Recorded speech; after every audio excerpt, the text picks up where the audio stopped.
మీ తాకట్టు బంగారాన్ని విడిపించిన 30 నిమిషాల్లో క్యాష్ ఇవ్వబడును. Kommuri gold. Welcome to Suman TV. August 15 దేశానికి 145 కోట్ల మంది ప్రజలకి స్వాతంత్ర దినోత్సవం, 80వ స్వాతంత్ర దినోత్సవం. అదే 80వ స్వాతంత్ర దినోత్సవం రోజు జనసేన పార్టీ కార్యకర్తలకి, వీర మహిళలకి, తర్వాత మెగా అభిమానులకి పండగ రోజు. ఎందుకు చెప్తున్నానంటే అదే రోజు జనసేన పార్టీకి అన్ని పదవులు భర్తీ చేయబోతున్నారనే గుడ్ న్యూస్ వినపడతా ఉంది.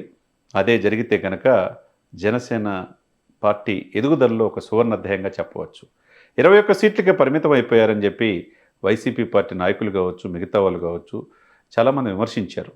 ఎప్పుడు చంద్రబాబు నాయుడు గారిని సీఎం చేయడానికి ఆయన ఉంటాడు తప్పితే ఆయన ముఖ్యమంత్రి కాడు అని చెప్పి అందరూ అనుకుంటున్నారు. కానీ ఇప్పుడు అతని పవన్ కళ్యాణ్ గారి ఆట ప్రారంభించాడు అనుకోవాలా. 21 సీట్లకి ఎప్పుడు పరిమితం కారు కదా.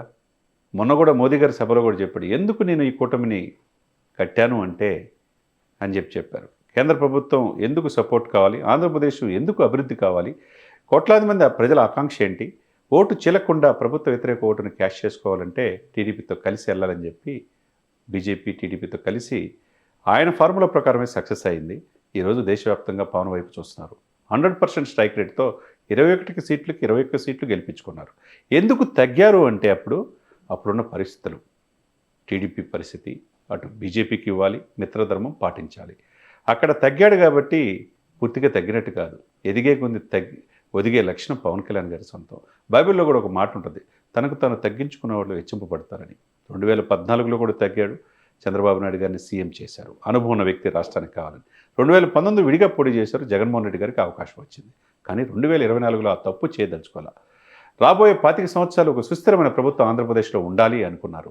అమరావతి నిర్మాణం పూర్తి కావాలి, ఆంధ్ర జీవనాడి పోలవరం పూర్తి కావాలని అనుకున్నారు. కాబట్టే ఆయన ఫార్ములా వర్కౌట్ అయింది. ఇప్పుడు ఏం చెప్తున్నామంటే ఆగస్టు 15 ఎందుకు స్వాతంత్ర దినోత్సవం దేశవ్యాప్తంగా, ప్రపంచవ్యాప్తంగా భారతీయులు జరుపుకునే ఆ సందర్భంలో మన అమరులైన స్వాతంత్రం కోసం అసూలు బాసిన అనేక భగత్ సింగ్, ఒక రాజ్గురు, ఒక సుఖదేవ్, ఒక మహాత్మా గాంధీ, ఒక సర్దార్ వల్లభాయ్ పటేల్, అటువంటి వాళ్ళని గుర్తించుకుంటా దానితో పాటు ఆ జెండా ఎగరేసుకుంటా ప్రతి ఇంటి మీద జనసేన జెండా కూడా ఎగరేసుకునే అవకాశం వచ్చింది.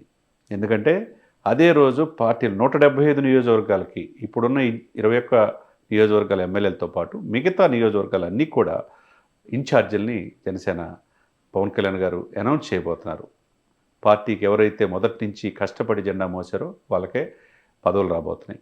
175 నియోజకవర్గాలకి ఇన్ఛార్జీలు అపాయింట్ చేస్తున్నారు. అదేవిధంగా జిల్లా అధ్యక్షులు, తర్వాత రాష్ట్ర పార్టీ కార్యవర్గం, జిల్లా పార్టీ కార్యవర్గాలు అన్ని జిల్లాల్లో, ఆంధ్రప్రదేశ్లో అన్ని జిల్లాల్లో ఏర్పాటు చేయబోతున్నారు. దాంతోపాటు 26 అధికార ప్రతినిధులు కూడా తీసేశారు. ఆ ప్లేస్లో మీడియా రిలేషన్స్ చూసే మీడియా అధికార ప్రతినిధులు కూడా అపాయింట్ చేస్తున్నారు. ఇప్పటివరకు శివశంకర్ గారు ఒక్కలే party general secretary and MSME chairman కాబట్టి ఆయన ఒక్కడే మీడియా ముందు మాట్లాడుతూ ఉన్నారు. అందరినీ ఆంధ్ర, తెలంగాణలో 26 మంది అధికార ప్రతినిధులు తీసేశారు. కొత్తగా ఎటువంటి ఇది లేకుండా రాజకీయ అనుభవం ఉన్న వ్యక్తుల్ని, చదువుకున్న వాళ్ళని, సామాజిక స్పృహ ఉన్న వాళ్ళని, సమకాలీన పరిస్థితులపైన అవగాహన ఉన్న వాళ్ళనే అధికార ప్రతినిధులుగా స్వయంగా పవన్ కళ్యాణ్ గారే నియమించబోతున్నాడు. వీటితో పాటు నేను ఇందాక చెప్పినట్టు రాష్ట్ర కార్యవర్గం, జిల్లా కార్యవర్గం, పట్టణ అధ్యక్షులు, మండల అధ్యక్షులు, తర్వాత పంచాయతీ అధ్యక్షులు. ఎందుకంటే త్వరలో స్థానిక సంస్థల ఎలక్షన్స్ జరగబోతున్నాయి కాబట్టి మొన్న Rajahmundry paper mills, Andhra paper mills చూసాం. ఎట్లయితే ఫస్ట్ ప్లేస్లో జనసేన వచ్చింది, సెకండ్ వైసీపీ, థర్డ్ టీడీపీ వెళ్ళింది.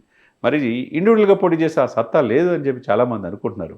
ఆ సత్తా ఏందని చూపించారు. కాబట్టి రేపు నవంబర్, డిసెంబర్లో జరిగే స్థానిక సంస్థల ఎలక్షన్లో కూడా ఎక్కువ స్థానాలు జనసేన పోటీ చేయబోతుంది. కాబట్టి ఆ క్యాడర్కి ఆగస్టు 15 ఈ పదవులు, ఈ కార్యవర్గం ఏర్పాటు చేయడం అనేది ఒక బూస్ట్ ఇచ్చినట్టుగా అవుతుంది. దీంతోపాటు పంచాయతీ అధ్యక్షులు, తర్వాత ఐటీ విభాగం, తర్వాత లీగల్ సెల్లు, మహిళా విభాగం, అన్ని విభాగాలకి అన్ని పోస్టులు ఇక్కడ భర్తీ చేయబోతున్నాయి అనేది ఆ గుడ్ న్యూస్ వినపడతా ఉంది. నిజంగా పండగ దినమే జనసేనకి. ఎందుకంటే దశాబ్దం పైన ఆ పార్టీకి మోసిన వాళ్ళకి పదవులు ఆశించడం తప్పులేదు. ఇది ఉజ్వలమైన భవిష్యత్తు ఉంటుంది యూత్. కానీ పవన్ కళ్యాణ్ గారి వెంట నడవటం తప్పులేదు. ఎందుకంటే ఆయన పదవీకాంక్ష లేని వ్యక్తి. తర్వాత ఎటువంటి ఫ్యాక్టరీలు, పరిశ్రమలు లేవు ఆయనకి. సినిమా తీస్తే ఒక 50 కోట్లు 100 కోట్లు వస్తే ఆ డబ్బుల్నే పేద ప్రజలకు పంచే వ్యక్తి. అటువంటి వ్యక్తి రేరుగా రాజకీయాల్లో చూస్తూ ఉంటాం. కాబట్టి జనసేన పార్టీ అధ్యక్షుడు నిర్ణయం ఏదైతే ఆగస్టు 15న అన్ని పదవులు పూర్తి చేస్తున్నారని చెప్పి వెలువడుతుందో సోషల్ మీడియాలో, అది గనక జరిగితే అది డెఫినెట్గా జరిగే అవకాశం స్పష్టంగా కనపడుతుంది. దేశం మొత్తం స్వాతంత్ర దినోత్సవ వేడుకలు జరుగుతున్నాయి. ఆ సందర్భంలో దాంతోపాటు బంపర్ ఆఫర్ డబుల్ బొనంజా అన్నట్టుగా జనసేన పార్టీ పదవులు కూడా భర్తీ చేయడం అనేది ఒక చరిత్రలో నిలిచిపోతుందంటలో ఎటువంటి అతిశయోక్తి లేదు.